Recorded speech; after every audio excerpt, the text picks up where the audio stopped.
Everybody, welcome back to the Huddle, the Review.com's weekly high school football show. I'm Executive Editor Rob Todor of the Alliance Review, joined as always by the guru of high school football, Mike Brown, our sports editor.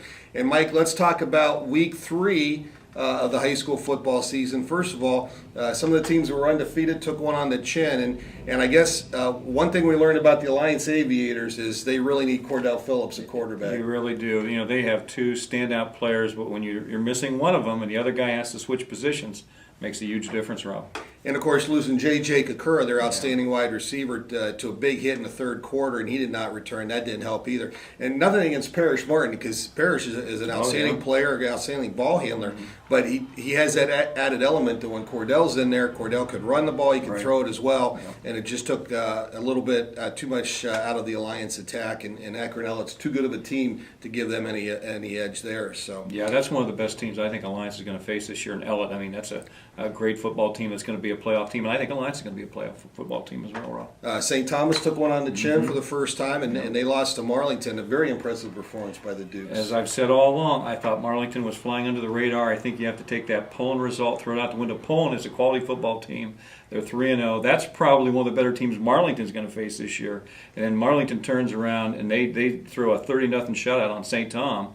Who did lose some players from last year, but they've got a few players back, and they've got a great program. So Ed Miley's got it rolling with the Dukes.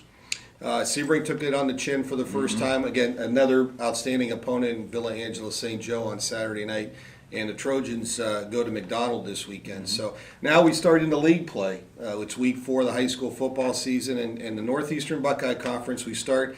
Alliance takes on Minerva, 2-1 teams. And again, I guess we go to Cordell Phillips. If he plays, the Aviators have a much better opportunity to win that game. Oh, there's no doubt in my mind. You know, the Alliance defense has given up some points, the last few weeks.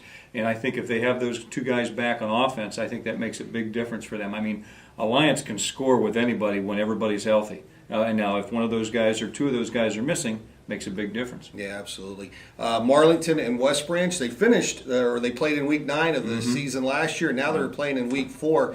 And the game's at West Branch. Probably some revenge on the mind of the Dukes. I would think so, and Marlington will be a heavy favorite in that game. I think West Branch is just trying to find its footing with a young team. They've got 7 or 8 sophomores playing. They've lost 2 of their quarterbacks. They've moved 2 receivers, splitting time at quarterback. So DJ Doda, I salute you. I know you've got your work cut out this year, and it's not his fault. I mean, I wouldn't wish a tough season with injuries like that on top of youth on anybody, and that's what they're facing in Beloit this fall. Yeah, absolutely. Now, also in the NBC this week, Salem, we'll find out if they're for real. They're 2-1, but they have a tough road test at Louisville. They sure do. And I tell you what, when all the scores rolled in last Friday night in the office, that was the one that dropped my chin because Salem had a 14-0 lead at halftime down there at Liverpool, and they end up losing 20-14.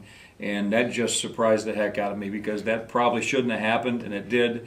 Now we'll see how Salem responds to that. And Louisville's 3-0. They're playing some great football. And I think that's a Louisville team, Rob, that's just going to get better because as they play more of that real talented sophomore class in the second half of the year, my goodness, Louisville's going to be something to be reckoned with in the second half of the season. Yeah, Leopards defensively looking really good. Absolutely. Yeah.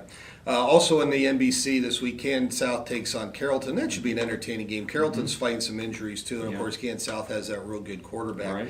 ITCL, Western Reserve's off to a 3-0 start, which they've won games with scoring a lot of points, and last week they won a big game at Harrison Central with their defense, only giving up 1 score. And they take on a surprising Jackson Milton team that's 2-1. And also in the lower tiers, we mentioned earlier, Sebring, another tough road test. They have to go to McDonald. Right, that's always a tough out when you go to McDonald. I mean, that's a quality program. It's been to the playoffs so many times I've lost count. Sebring has to rebound from a tough loss against VA St. Joe, but they've done a good job. They're 2-1 on the season. They're doing some things right. They have some bigger linemen. They're stronger, and I think they'll be able to hold up in the trenches better against some of these inter-tri-county league teams this year, Rob. Yeah, absolutely. Also in the ITCL Tier 1, United takes on Southern, and both of those teams are 1 and 2, looking to turn things around in their league. And now in the Portage Trail Conference, Southeast is 2-1. They bounced back nicely from that opening week loss to Salem, or to Alliance rather, and they travel to Woodridge, which should be a winnable game for the Pirates. Yeah, the Pirates got a win over a Crestwood team that I saw in week 1. Crestwood's got some talent on that football team.